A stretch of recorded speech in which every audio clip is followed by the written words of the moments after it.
तो दोस्तों आज हम लोग जिस कंपनी के बारे में बात करने वाले हैं उसका नाम है नेटको फार्मा लिमिटेड। ये दोस्तों फार्मा की एक कंपनी है और आप देखेंगे कि यहाँ पर एक ट्रेंड लाइन बना हुआ था जिसका कि इसने बहुत ही अच्छे से विद प्रॉपर टेस्टिंग यहाँ पर ब्रेकआउट दे दिया है। आज अब यहाँ पर ये देखना होगा कि ये स्टॉक यहाँ पर सस्टेन करता है या नहीं। अगर यहाँ से प्राइस एक्शन बना के फिर से ऊपर जाता है तब यहाँ से बहुत ही अच्छी रैली देखने को मिल सकती है। लेकिन दोस्तों वो सब जानने से पहले एक बार हम इसकी फंडामेंटल एनालिसिस देख लेते हैं। तो कंपनी का नाम है दोस्तों नेटको फार्मा लिमिटेड। 1281 रुपए इसका मार्केट प्राइस है और इंट्राडे में 6% से ज्यादा की क्लोजिंग दी है। मार्केट कैप 22,957 करोड़ का है। स्टॉक की जो पी है वो 16.5 का है जो कि काफी ज्यादा वैल्यूएबल नजर आ रहा है। आरओसी की वैल्यू 30% बहुत ही शानदार है एंड आरओई भी 25.9% का है जो कि बहुत ही बढ़िया है। पिछले एक साल के हाई लो की बात करें तो 708 का लो था और 1305 रुपए का इस कंपनी ने हाई लगाया है। तो आपको दोस्तों इस कंपनी बारे में बता दूं तो नेटको फार्मा जो है जो vertically integrated research and development focused pharmaceutical कंपनियों में काम करती है जिसमें developing, manufacturing and marketing complex products of niche therapeutic areas में ये काम करती है। और इसका जो है वो 3 बिजनेस सेगमेंट में काम है। आपका एफडीएफ हुआ, एपीआईज में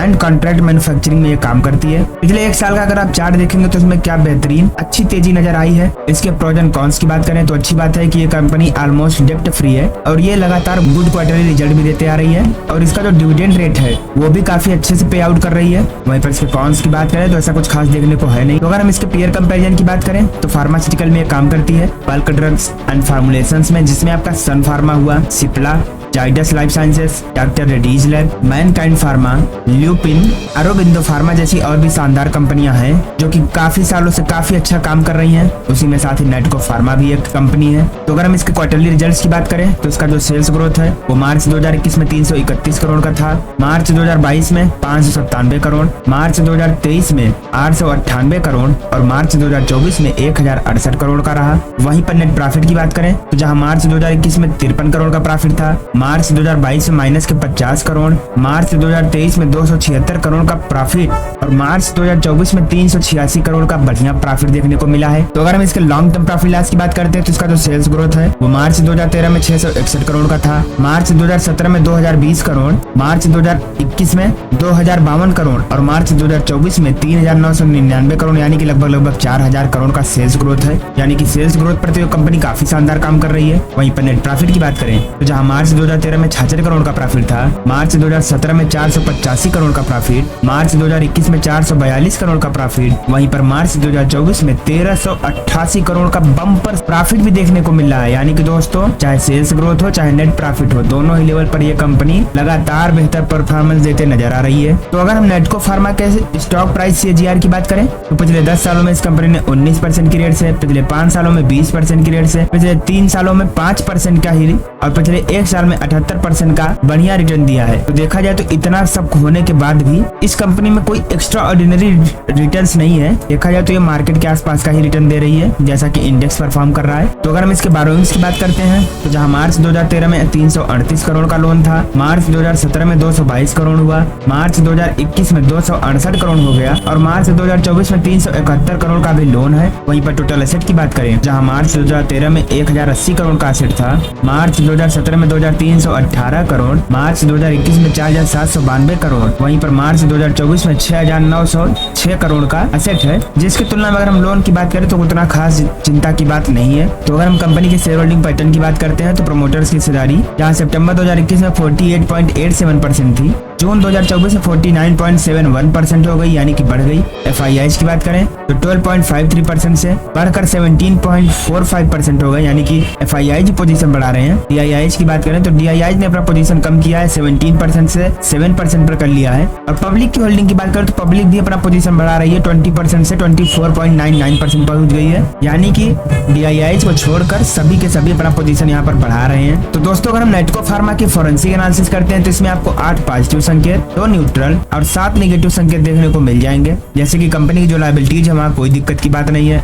अच्छी बात है कि कंपनी के प्रमोटर्स ने कोई भी शेयर प्लेज नहीं किया है। अदर इनकम इनकी अच्छी आ रही है और प्रमोटर्स की जो होल्डिंग है वो पिछले 90 दिनों में स्टेबल रही है, यानी कि ना तो खरीदा है और ना ही बेचा है। कैपेक्स वर्सेस आरओसीई की बात करें तो पिछले 3 सालों में बढ़ रहा है। शेयर प्राइस भी पिछले 10 सालों से अर्निंग्स बढ़ रही है। करंट वर्सेस हिस्टोरिक वैल्यूएशन की बात करें तो पिछले 3 सालों में वैल्यूएशंस बढ़ रही है। डेब्ट जो है इनका मैनेजेबल है, कोई दिक्कत की बात नहीं है। सेल्स ग्रोथ भी इनकी काफी अच्छी रफ्तार से बढ़ रही है। वहीं पर रिटेल्स की होल्डिंग की बात करें तो रिटेलर्स की होल्डिंग थोड़ी ज्यादा है, यहाँ पर थोड़ा कंट्रोल करना पड़ेगा। डेप्रिसिएशन का इफेक्ट भी प्रॉफिट पर पड़ रहा है। वर्किंग कैपिटल भी इनका थोड़ा लैग कर रहा है और आरओई का जो ट्रेंड है पिछले 10 सालों में अब निगेटिव हुआ है, तो यहाँ पर थोड़ा आपको सावधानी बरतनी पड़ेगी। तो अगर हम नेटको फार्मा के मार्केट शेयर की बात करते हैं तो एंटी डायबिटीज में इसका 0.07% का मार्केट है, एंटी इन्फेक्टिव्स में 0.74, एंटी नियो प्लास्टिक्स में 16.71% का मार्केट है, ब्लड रिलेटेड 0.11%, कार्डियोवास्कुलर 0.56%, कोपैक्सोन में 30% के अराउंड, न्यूरोलॉजिकल अराउंड 0.01%, पेन में यानी कि पेन रिलीफ में 0.38%, रेस्पिरेटरी 0.30% और यूरोलॉजी में काफी ज्यादा है 34.62% का इनके पास मार्केट शेयर।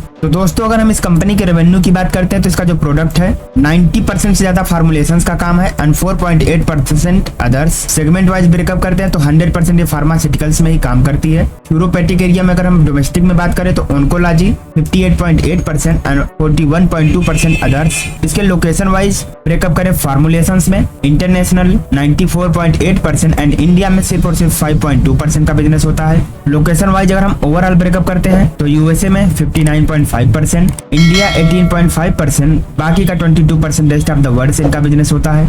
इसके अगर हम सप्लायर्स की बात करें तो उसमें आपका लॉरस लैब्स हो गया, सैली इंजीनियरिंग प्लास्टिक्स, टेक सॉल्यूशंस जैसी कंपनियां हैं। तो हम वापस से इसके चार्ट पर आ चुके हैं, तो आप देखेंगे अपने लिस्टिंग के बाद से इसने कुछ खास अच्छा रिटर्न दिया नहीं, लेकिन 2003 के बाद जो रैली शुरू हुई उसमें इसने अच्छा रिटर्न्स दिया और अब धीरे धीरे ये 2017 तक काफी अच्छा रिटर्न्स दे चुका था, लेकिन उसके बाद इसमें थोड़ा सा करेक्शन आया क्योंकि पूरे फार्मा सेक्टर में ही करेक्शन था। तो ये कोविड-19 तक आया करेक्शन, उसके बाद इसमें ऊपर की ओर चलना शुरू किया और फिर यहाँ पर आप देखेंगे तो एक लॉन्ग टर्म चार्ट पे एक डब्ल्यू पैटर्न बनता नजर आ रहा है और इसका जो ट्रेंड लाइन है यहाँ से आज ही के डेट में यहाँ पर ब्रेकआउट हो चुका है। तो अगर ये ब्रेकआउट सस्टेन करता है तो प्राइस रेंज के अनुसार हम इसके जो अगला टारगेट है वो कम से कम 1800 का लेवल देख सकते हैं। तो यहाँ से निकलने के बाद ये 1800 के लेवल के लिए तैयार हो रहा है। तो अगर आप इसमें इन्वेस्टमेंट करना चाहते हैं तो एक बार खुद के एनालिसिस भी जरूर कर लीजिएगा और वीडियो को लाइक करके कमेंट में जय श्री राम लिखना मत भूलिएगा।